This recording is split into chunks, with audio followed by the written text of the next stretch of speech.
It's pretty rare when we get to the 50 most relevant that I could sum up the player in 10 seconds and we could wrap up the episode.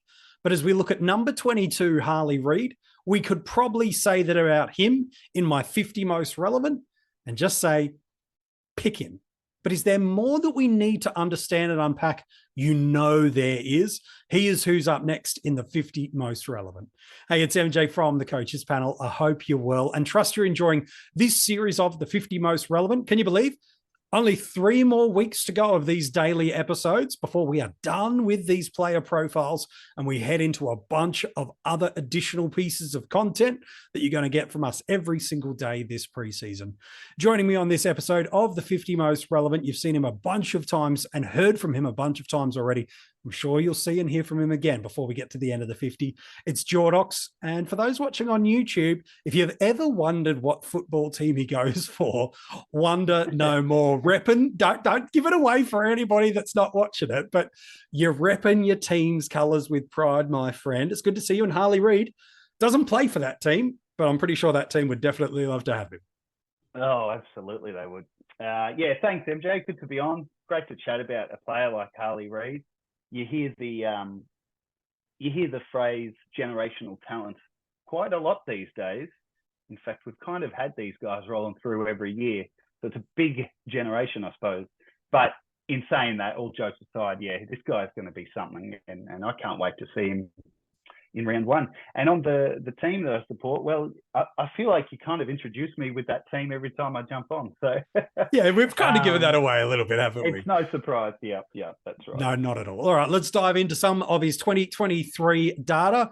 There is none. Plain and simple. He did not play at the AFL level. He was the number 1 pick last year, but it means he is the most expensive cash cow across all of the formats. Anything over him, I would classify as a mid-price. So even if it's only by a little bit, for me, the number 1 rookie or number 1 pick, that for me is the most expensive cash cow. Everything under is that. It's $207,300 in SuperCoach. It's a flat $300K in AFL Fantasy and a $304,800 price point. It's pretty rare, Jordox, that a player 12 months, 6 months, let alone 18 to 24 months out ahead of draft day is flagged universally as the clear and supreme number 1 pick. That doesn't mean guys like a McKercher, for example, or a Dersma, that they weren't high quality players and weren't deserving of high selections, but universally across all AFL draft watchers, almost every recruiter that went on record all made the statement that if they had the number 1 pick, who would they get? Harley Reid. Why? Generational talent, this beautiful dynamic of power, of speed, of dynamic class, X factor, strong athletic capacities, beautiful overhead mark, powerful beneath his knees. The Dustin Martin comparisons are probably pretty fair. And I think the West Coast Eagles, and maybe for us in the fantasy community, going, if he gets anywhere near the type of career that Dusty has, I think the West Coast and us in the fantasy community going to be pretty happy about that's what he's turning out to be.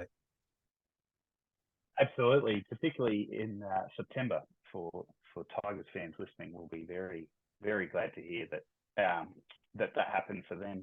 But yeah, for West Coast, yeah, it's exciting. I mean, you know, my concern with this kid, I mean, aside from, you know, the fantasy conversation we're having, is just the pressure. You know, for 2 years almost, he was considered most likely to be number 1, and now he's landed at a club who, you know, realistically are at the lowest ebb in what has been a very proud and, you know, successful, 36, 37 years we've had the Eagles in our comp. So there's a lot of pressure and there's a lot of expectations, but we've seen it, MJ, in the last 3, 4, 5 years. Names like Sam Walsh, who was similarly talked about, he came in and he just excelled right from the start, lived up to those expectations. Matty Rao gave us a solid month in the COVID year, then he got injured, and he's kind of been a different player ever since. Still good, of course. And in recent years, you know, Horn Francis had a tricky year at North, as we know, but Nick Dacos obviously, Ashcroft last year. These number one guys are close to number one guys with the weight of the world on their shoulders as they join the league. They're pretty much hitting their straps from round one, and it is so impressive to watch. So as a West Coast fan, knowing you've got one, and as, you know, some keeper league owners may have one, that might be me, I may be getting him soon, it's exciting times coming ahead. When you watch this guy play, he played at the VFL level last year. He played under 18 footy and he played coach. It was clear that this was a player that was just so much stronger, so much classier, added so much more dynamic, whether it be through the midfield or when he got isolated and played forward. You could see that ability to win contested ball, to take an overhead mark, and almost within a period of moments and possessions, change the game. At coach level, which is the under 18 championships, he averaged 19.5 disposals, 12.5 contested possessions, 6.5 clearances. He finished third in the Lark medal voting, and he was Vic Country's MVP. How did he go from a fantasy perspective? An 80.5 in AFL fantasy. You hear that and you're like, oh, that's not good enough. He's an impact per possession type player. He's not your accumulator. He's not your Dacos. He's not your Ashcroft. He's not your Walsh. He's a different type of player, which means somewhere like a SuperCoach where it's rewarded for impact per possession and what you do, you're going to see that bump in scoring. An average of 135 might indicate that, yeah, okay, maybe, just maybe, this guy could be a little bit of a beast in this format. I'd be honest with you. About maybe 3 months ago, I knew that Harley Reid was going to make the 50 most relevant. I knew it. With the hype that he was getting across even the fantasy community, we knew he'd have forward status given what he played at junior levels and through those handful of games at VFL. There was this expectation that it would be one of, if not the most owned player in the game. And at time of recording, across all three salary cap formats, Harley Reid is the most expensive. Well, not the most expensive player, most expensive cap, but most owned player. But I had my concerns about him.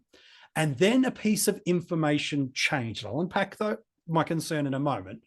But the moment Adam Simpson and the subsequent pre-season match simulations, when they did the copycat league and move him to play off half back, like Harry Sheasel did last year and Nick Dacos the year before, to ease their talented star into their team, I think any concern anyone had about what he would score, how regularly he would play, how good he could be, for me, largely washed away, because that ball's going to spend a lot of time through that back line and through the midfield of West Coast. Geez, he could do anything if this half back line, given how strong a scoring option he could be in that distribution role. And when you consider where the ball's going to be a lot for West Coast this year, it will be in the back line. It's a pretty cool precedent we've sort of seen starting to develop, where you get these kids coming in who are so talented and are going to be great midfielders. They, like you said, it can take time for them to get the scoring up. But as we've seen in the last few years with Dacos starting off a halfback, and then Sheasel was really the one that's going to be that was really interesting, because he'd never played there as a junior. He was a forward, he was a mid, and North, Clarko decided, let's get this guy into the game off halfback. The ball's going to be down there. And what did we get? We got one of the greatest fantasy debuts we've seen. So when I heard Harley Reid was going to be deployed off halfback, at least to start with, I got very excited for his scoring potential. And it went from him being like a guy that, is exciting for the future, but this year probably averages, 60, 70, maybe at best, if we're being honest, that level going from VFL to AFL. But now off half back, we could see him do, there's no reason why he couldn't do what Sheasel did in 2023. Maybe not. That was really crazy. He just was smacking tons out of the park right from round one. But to see and hear Reid off half back is very exciting. And then, as the preseason rolls on, you kind of want to see and hear, how's he going at training? How's he going at the intra club? And they had an intra club the other day, and we know that they're just playing against each other, and how serious is it? But he was one of the best on ground. And there was a little clip that was doing around on socials that I did catch a glimpse of, where this young 18-year-old just casually outmarks their new number one ruck, Matty Flynn. And I just thought, oh boy, I can't wait to see this kid play. He's going to be a really special thing. The movement of him to halfback does three things, I think, from a fantasy community that we should take note. Number one is it may impact some of the scoring ceiling of other West Coast defenders we're considering in our draft and classic teams. So guys like a Liam Duggan, an Alex Witherden, or a Brody Hoff.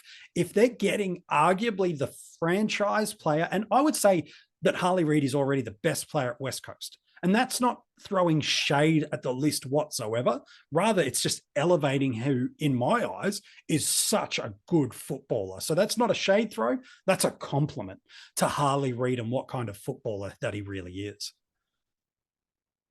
Now, just quickly, I'll jump in, MJ, because there may be some listeners who hear something like that, a kid that hasn't even played yet, and you're suggesting he's the best player at the club. Yep. Now, I remember you saying that to me in a conversation a couple of years ago about a player. And I'll be honest, mate, I thought, steady on, MJ. Like, how could you possibly say that? He hasn't even played a game of AFL. Well, that was Nick Dacos. And a couple of years later, I shall serve you some. No, you can serve me the humble pie. Anyway, the point is, when MJ says that, listen, so that excites me that you think that about Reid. All right. So that I'm not concerned, but I'm intrigued at the ceiling clip. So that's one thing it does. The second thing it does is it elevates his scoring potential. One of the reasons I was so hesitant about Harley Reid, not to put him in the 50, but just how much can a guy spending forward minutes and big forward minutes, if he was to play his traditional mid-forward role in a team that is rebuilding, that is structurally unsound in a few pocketed areas. And it's hard to be a good scoring rookie in a forward line that's probably not expected to see a high volume of ball. And so for me, it was like, okay, well, that's going to clip him to be a 50, 55 guy. And that's okay. We'll take that. It's a bit of a premium price we're paying for, but inarguably, you're thinking you're paying for job security. But now with him moving into this halfback role, the optimism can rise that now it's no longer, hey, I'll take a mid-50s, I'll take a low 60s, and that's good. It's now going, as you said, could he get to Sheasel's level? That's the dream, but it's probably statistically an anomaly that he does that. But what it can be is now give us confidence that his scoring can go up, which means his maximization of cash and scoring is better for us. But what that means structurally for us is it means you can probably move him up to an F5 rather than just going, okay, F6 if I have to, and I'll take the rookie roulette, which 50 and 60 am I going to get this week, and hope I get the 80. If he's off that halfback role and West Coast continue to see a high volume of ball back there, all of a sudden the structural implications for your fantasy team with him at F5 or even as high as F4, if you really like, now change the dynamic. It gives you the pathway to go, you know what? Now I can spend a little up in my midfield. I can go a little bit deeper in my back line with some of the other speculative picks. So if he's in a better scoring prospect, it means you can be more confident with him on the field. Yes, he's the most owned player in the game, and I'd expect that to pretty much hold, barring him not playing in round one, which will be injury or suspension. Those are the only ways he's not in there. So for me, that's a really good pathway and sign for us. And he needs to score a little bit better, because the only way you don't pick Reid, and to be honest, this is a loosely poor argument, but it is the narrative you need to hold. If there's a cash cow at the base level that has a comparable scoring capacity and a comparable job security, then you go that one. Simple, because for Reid and person X to generate the same amount of cash, person X at the bottom can score less because of the way the magic numbers work and the price point. Now, do we need that? No, look, that's what I'm saying. That's the argument, is you need 7, 8, 9 cows because you're going to need to split them across your mids forwards. So the fact he's the most highly owned player, you're overthinking it if you're trying to look for another pathway there. If he was stuck in the forward line, okay, now you can start to consider it. Don't just pay up for job security, pay up for good scorers with job security. But I think in this halfback role, he's really got it. Everything coming out of West Coast is indicating, as it understandably should, the hype is real. Adam Simpson, former player and now assistant coach Luke Shuey. You read the West Australian, pretty much that's all they've done for the past 3 months is dedicate the back pages to either throwing shade at Eastern BBL teams and glorifying how good Harley Reid is. That's what they've been able to do. And understandably so, they're so excited about him. I don't think there's a real reason not to pick him. With much confidence. And I feel like all it would take is him to pop an 80 in round 1 and you feel pretty sheepish and you're wasting a trade. With that high volume of ownership, with the DPP and with him playing in the back line, don't overcomplicate life for yourself. Just go and pick Harley Reid. Draft is interesting though, Jordox, because historically, these sort of players in a single season draft were taking late speculative flyers on. And maybe, as you mentioned earlier in the episode, these young kids that are coming on and scoring enough to be on field, he'll go a little bit earlier. But with the challenges in the forward lines and the scoring potential for Harley in this half back line, he won't gain DPP. He's already got it. He's a mid forward. Where do you see people jumping to go and get Harley Reid on draft day? Well, in previous years, when the forward line has been not even stacked, just not as thin as it is currently this year, a guy like Reid, number 1 pick with forward status, typically he'd be a late flyer. You'd grab him for your bench. You never know. See how he goes. I'm sure no one drafted Sheasel early in the draft last year. He would have been a bench guy and happy days. But 2 things. One, the back line position, the off half back, which is we've gone over in this episode, and how that's going to, potentially and likely inflate his scoring to something that's much more fieldable. And the fact that our forward lines are going to be pretty bare this year, at least as we look into the year. As it rolls on, we might look back halfway through the year and all these guys have popped and we're like, hey, the forward line's pretty chockers. But right here and now, with the evidence we have on last year's data, the forward line is very, very bare.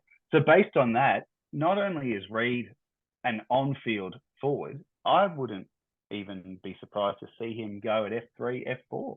I mean, if you've got a blockbuster midfield and you've just decided, no, I'm going to leave the forwards, which I think will probably be a pretty common strategy this year with the amount of talent we have in the midfield.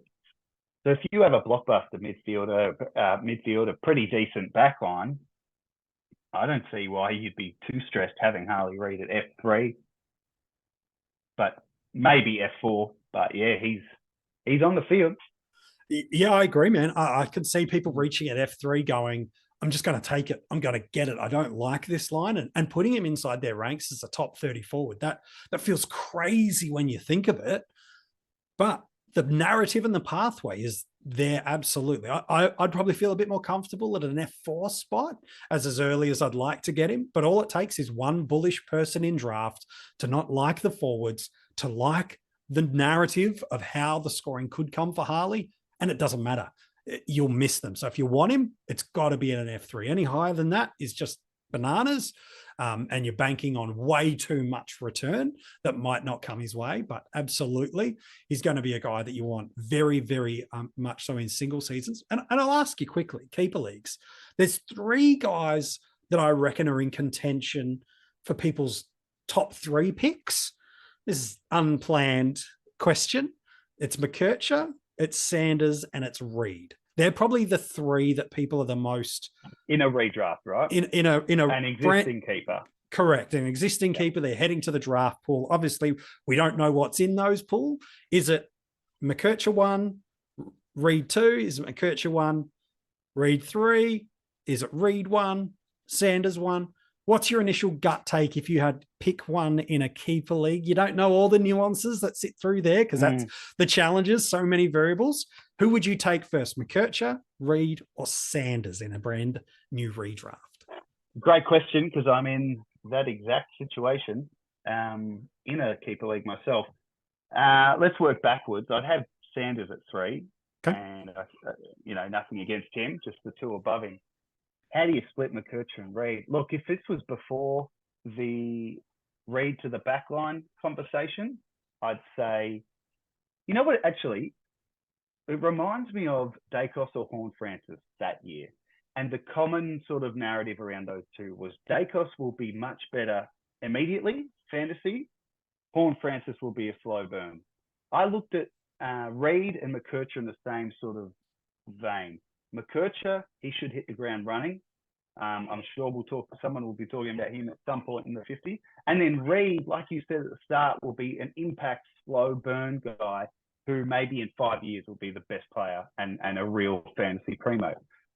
But now that Reid gets a year or 2 off of half back, I reckon I'd stick with Reid at 1. But nice. You're absolutely splitting hairs there. Yeah, it's interesting. I'm a McKercher man at 1, but if someone wants Reid at their first pick in a redraft of a keeper, I'm not going to talk them out of it, especially if I've got the second pick, that's for sure. Hey, Jordox, mate, an absolute pleasure chatting with you about a guy that I think is in all of our fantasy teams across all of the classic formats, and looks like he's going to be a long-term ripper for us. Yeah, it's going to be lots of fun. Thanks, MJ.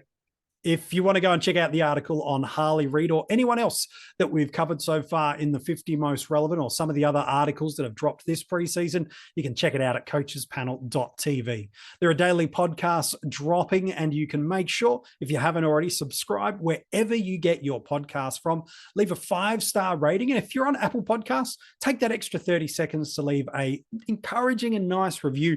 It helps others know and find out about the Coaches Panel. It's always nice to know what you think of these episodes. We'll even read one of them out or so. So if you want to get your name shouted out on the podcast, leave a nice, encouraging 5-star rating and review on Apple Podcasts. We'll be able to shout you out during these episodes of the 50 most relevant. And we're on YouTube every single day. A brand new episode is dropping. And if you are watching this on YouTube, what do you think Harley Reid averages this year? You could comment below and let us know. Have that subscription button smashed out of the park and have the notifications on, so that as soon as new videos drop every single day, you get notified straight away. And in 30 seconds time, a little clue about who's coming in at number 21 of the 50 most relevant.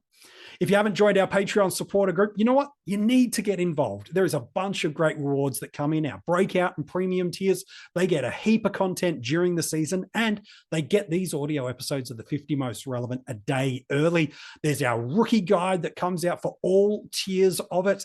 There are some keeper leagues that are about to get underway that are exclusive for our Patreons, hosted by different members of the panel. So you can take them on and see just how good you are against some of the different panel members, all the details, and that's just some of the rewards. So all the details for our Patreon, well, you can find it in the description of this video and this audio podcast. And that's where you can also follow any members of the Coaches Panel you want on the social media, Twitter/X.